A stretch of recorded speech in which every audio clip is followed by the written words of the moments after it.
ಅಂಬೇಡ್ಕರು ಬರೀ ದಲಿತರ ನಾಯಕರಲ್ಲ.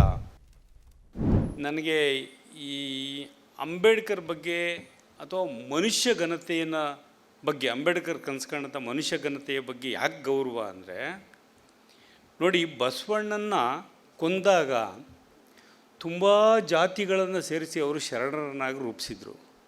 ಅವ್ರು ಯಾರು ತಿರುಗೇಟೆ ಹೊಡೆಯೋಕ್ಕಾಗದಂಥ ಪರಿಸ್ಥಿತಿ ನಿರ್ಮಾಣ ಆಯಿತು. ಅಂಥ ಕಾಲಘಟ್ಟದಲ್ಲಿದ್ದಂಥ ಎಲ್ಲ ಶೂದ್ರರು, ದಲಿತರು, ಹಿಂದುಳಿದವರಿಗೆ ಒಂದು ಸ್ವಾಭಿಮಾನವನ್ನು, ಒಂದು ಕಾನೂನಿನ ರಕ್ಷಣೆಯನ್ನು ಅಂಬೇಡ್ಕರ್ ಅವರ ಬಹಳ ವಿಶಾಲವಾದ ಓದು ಮತ್ತು ಅವರ ಗ್ರಹಿಕೆ ಬುದ್ಧಿವಂತಿಕೆಯಿಂದ ತಂದುಕೊಟ್ಟಿದ್ದಾರೆ. ಹಾಗಾಗಿ ಅಂಬೇಡ್ಕರು ಬರೀ ದಲಿತರ ನಾಯಕರಲ್ಲ, ಈ ನೆಲದ ಎಲ್ಲ ಶೂದ್ರರ, ಎಲ್ಲ ಹಿಂದುಳಿದವರ, ಎಲ್ಲ ದಲಿತರ ನಾಯಕರವರು, ಮಹಿಳೆಯರ, ಕಾರ್ಮಿಕರ, ಎಲ್ಲರ ನಾಯಕರು. ಸೊ ಇದು ನನ್ನೊಳಗಡೆ ಭಾಳ ಸಣ್ಣ ವಯಸ್ಸಿಂದ ನನ್ನೊಳಗಡೆ ಈ ಸಂವೇದನೆ ಹುಟ್ಟಿದ್ರಿಂದ ನಾನು ಈ ಥರದೊಂದು ಕೆಲಸಗಳಲ್ಲಿ ಯಾವುದೇ ಇದಿಲ್ಲದೆ, ಗೊಂದಲಗಳಿಲ್ಲದೆ ಮಾಡ್ತಿದ್ದೀನಿ. ಒಂದು. ಎರಡನೇದು, ನಾವು ಯೋಚಿಸಬೇಕಾಗಿದೆ, ಅನೇಕರು ನನಗೆ ಹಿರಿಯರು, ನನ್ನ ಪತ್ರಕರ್ತ ಆಗಿದ್ದರಿಂದ ಭಾಳ ಥರದ ಜನರ ಸಂಪರ್ಕ ನನಗೆ ಒಂದು 18-20 ವರ್ಷದಿಂದ 30 ವರ್ಷದಿಂದನೇ ಇದೆ, ಚಳುವಳಿಗಳ ಜೊತೆಯಲ್ಲಿ ಮತ್ತು ಇದ್ರ ಜೊತೆಯೆಲ್ಲ ಇರೋದ್ರಿಂದ. ಸೊ ಅವರೆಲ್ಲರೂ ನೋಡಿ, ದಲಿತರಿಗೆ ನಾವೇನಾದರೂ ಮಾಡೋಕ್ಕೆ ಹೋದಾಗ ಅವಾಗ ಖುಷಿಪಟ್ಟು ನಮ್ಮನ್ನು ಇದು ಮಾಡ್ತಾರೆ. ಆಮೇಲಿಂದ ಏನೋ ಒಂದು ನಮ್ಮ ಅನಿವಾರ್ಯತೆಗೋ, ಯಾವುದೋ ಸಾಮಾಜಿಕ ಸಂದರ್ಭದ ಅನಿವಾರ್ಯತೆಗೋ ಆಕಸ್ಮಿಕವಾಗಿ ಏನೋ ಆಗೋಯ್ತು ಅಂತ ಇಟ್ಕೊಳ್ರಿ, ಎತ್ತಂತ ಪಟ್ಟಂತ ಜಾತಿ ಲೇಬಲ್ ಹಚ್ಚಿಬಿಡ್ತಾರೆ. ಕಣ್ರಿ, ಭಾಳ ನೋವಾಯಿತು ಅಂತ ಹೇಳಿರೋರು ಬಹಳ ಜನ ನೋಡಿದ್ದೀನಿ. ಆದರೆ ಇವತ್ತಿನ ಈ ಕಾರ್ಯಕ್ರಮ ನೋಡಿದಾಗ ನನಗನ್ಸೋದು, ಈ ಆರ್ಗ್ಯಾನಿಸಮ್ಮು ಒಂದು ಆಗಬೇಕಾಗಿತ್ತು ಇದು ಅನ್ನೋದರ. ಈಗ ಕ್ಯಾಸ್ಟ್ಗೊಂದು ಕೆಮಿಸ್ಟ್ರಿ ಇಲ್ಲ, ಏಕೆಂದರೆ ಕ್ಯಾಸ್ಟು ಸೋಷಿಯಲ್ ಪರ್ಸೆಪ್ಷನ್, ಅದು ಕೆಮಿಸ್ಟ್ರಿ ಇರೋದು ಮನುಷ್ಯನ ದೇಹಕ್ಕೆ. ಎಲ್ಲ ಜಾತಿಗಳಲ್ಲೂ ಅವಕಾಶವಾದಿಗಳಿದ್ದಾರೆ, ಎಲ್ಲ ಜಾತಿಗಳಲ್ಲೂ ವಂಚಕರಿದ್ದಾರೆ. ಅಂಬೇಡ್ಕರು ನವಬ್ರಾಹ್ಮಣರಾಗಿರೋರು ಅಂತ ಬೈದಿರೋವಂಥವ್ರು ಇದ್ದಾರೆ. ಅಂಬೇಡ್ಕರು ಅದೇ ರೀತಿ ಫ್ಯೂಡಲ್ಗಳ್ನು ಖಂಡಿಸಿ ಕಾನೂನು ಮಾಡಿದ್ದಾರೆ. ಅವ್ರನ್ನ ಯಾವ ರೀತಿ ನೀವು ಮನುಷ್ಯರಾಗಬೇಕು ಅಂತ ಹೇಳ್ಕೊಟ್ಟಿದ್ದಾರೆ.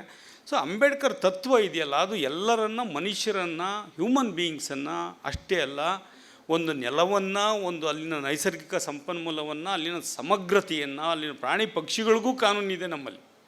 ಸೊ ಇವನ್ನೆಲ್ಲವನ್ನು ರೂಪಿಸಿದಂಥ ಒಬ್ಬ ದೊಡ್ಡ ವ್ಯಕ್ತಿ. ಆ ಒಂದು ಜಲ್ ಕ್ರಿಯೇಟ್ ಮಾಡೋಕ್ಕೆ ಇವತ್ತು ರಾಜು ಮತ್ತು ಶಂಕರ್ ಇಬ್ಬರು ಭಾಳ ಈ ಪ್ರಯತ್ನ ಹಾಕಿದಾರಲ್ಲ, ಇದು ದೊಡ್ಡದು. ಯಾಕೆಂದರೆ ಇದೊಂದು ಜವಾಬ್ದಾರಿ, ಇತರರಿಗೆ ಒಂದು ಜವಾಬ್ದಾರಿ. ಸೊ ಇದು ನನಗೆ ಒಂಥರ ಖುಷಿ ಆಯಿತು. ನಾವು ಯಾಕೆಂದರೆ ಇವತ್ತು ಹೆಂಗಾಗಿದೆ, ಗುಂಪುಗಾರಿಕೆ ಅನ್ನೋದು ಹೆವಿ ಆಗಿಬಿಟ್ಟಿದೆ ಕಲ್ಚರಲ್ ಪಾಲಿಟಿಕ್ಸಲ್ಲಿ. ನಮ್ಮ ಪುರುಷೋತ್ತಮ ಬಿಳಿಯೊಳ್ಳೆ ಅವ್ರಿಗೆ ಮತ್ತು ನಮ್ಮ JP ಅವ್ರಿಗೆ ಎಲ್ರಿಗೂ ಗೊತ್ತಿದೆ. ಈ ಗುಂಪುಗಾರಿಕೆಗಳನ್ನು ಮೀರಿ ಮನುಷ್ಯರನ್ನ ಗ್ರಹಿಸಬೇಕು ಅನ್ನೋ ಕ್ರಮವೇ ಹಾದಿ ತಪ್ತಾ ಇರೋವಾಗ ಇಂಥ ಕಾರ್ಯಕ್ರಮಗಳು ಹೆಚ್ಚೆಚ್ಚು ನಡಿಬೇಕು. ತುಂಬ ಜನ ಕಮಿಟ್ ಮಾಡಿಸ್ಬೇಕು ಅಂಬೇಡ್ಕರ್ ಸಿದ್ಧಾಂತಕ್ಕೆ. ನೋಡಿ, ದಲಿತರ ವಿಮೋಚನೆ ಅನ್ನೋದು ರವಿ ಹೇಳ್ದಂಗೆ ಬರೀ ದಲಿತರ ಹೋರಾಟದಿಂದ ಆಗಲ್ಲ. ಅದು ಹೆಂಗೆ ಕುದ್ಮಲ್ ರಂಗರಾವ್ಗೆ, ಹೆಂಗೆ ರಂಗೇಗೌಡರಿಗೆ ನಾವು ಅವ್ರನ್ನ ಅನಾಗರಿಕವಾಗಿಟ್ಟಿರೋದು ಅನ್ನೋ ಪ್ರಜ್ಞೆನ ಇತರರಲ್ಲಿ ಬರೆಸ್ಬೇಕು. ಅಷ್ಟು ಅದು ಮಾನವೀಯತೆಯ ಸಮನ್ವಯ. ಆ ಸಮನ್ವಯತೆ, ಮಾನವೀಯತೆಯನ್ನು, ಘನತೆ, ಮನುಷ್ಯನ ಘನತೆಯನ್ನು ಎತ್ತಿಡಿಯೋದಲ್ಲ, ಆ ಸಮನ್ವತೆಯ ಸೃಷ್ಟಿಯು ದಲಿತ ಚಳವಳಿಯ ಭಾಗವಾಗಬೇಕು ಅನ್ನೋದು ನನ್ನ ಆಶಯವಾಗಿತ್ತು. ಇವತ್ತು ಅದಕ್ಕೊಂದು ಅವಕಾಶ ಸಿಕ್ಕಿ ಇಲ್ಲಿ ಮಾತಾಡಿದ್ದೀನಿ. ನನಗೆ ತುಂಬ ಖುಷಿ ಅನಿಸಿದೆ. ಅದು ನಮ್ಮ ಹಿರಿಯರು ಬೆಳ್ಮಲೆಯವರು ಮತ್ತು JP ಅವರು, ನಾರಾಯಣ ಸ್ವಾಮಿಯವರು ಮತ್ತು ನಮ್ಮ ಶಿವಪ್ರಸಾದ್, ಆಡಗಬ್ಬದ ಕವಿ, ನೆಲದ ಕವಿ, ಅವ್ರು ನಿಂತ ಕಡೆ ಆಟ ಕಟ್ತಾರೆ. ಏನು ಸಾಮರ್ಥ್ಯ ಅವ್ರದ್ದು ಅಂದರೆ. ಹಾಗೆ ನಮ್ಮ ಮಾವಳ್ಳಿಯವರು ಮತ್ತು ನನ್ನ ಸ್ಟೂಡೆಂಟ್ ಆಗಿದ್ದಂಥ ದೇವರಾಜ ಮತ್ತು ಲವ, ಇವ್ರ ಜೊತೆ ನಾನು ಪ್ರಶಸ್ತಿ ಸ್ವೀಕರಿಸ್ತಿರೋದು. ನಮ್ಮ ಕವಿತ್ರಿ ನೇತ್ರಾವತಿ ಮತ್ತು ನಮ್ಮ ಲಕ್ಷ್ಮೀನಾರಾಯಣ, ರಾಜು, ಇವರೆಲ್ಲರೂ ಜೊತೆ ನಾನು ಇವತ್ತು ಸೇರಿ ಇಲ್ಲಿ ಇದನ್ನು ಪಡೆದಿದ್ದಕ್ಕೆ ನನಗೆ ತುಂಬ ಖುಷಿ ಅನಿಸಿದೆ. ಈ ಥರದ ಕಾರ್ಯಕ್ರಮಗಳನ್ನು ಅಂದರೆ ಅಂಬೇಡ್ಕರ್ ಹಾಡಿನ ಅಣತೆ ಕಾರ್ಯಕ್ರಮಗಳು ನಾನೊಂದು 5 ಅರೇಂಜ್ ಮಾಡಿಸ್ತೀನಿ.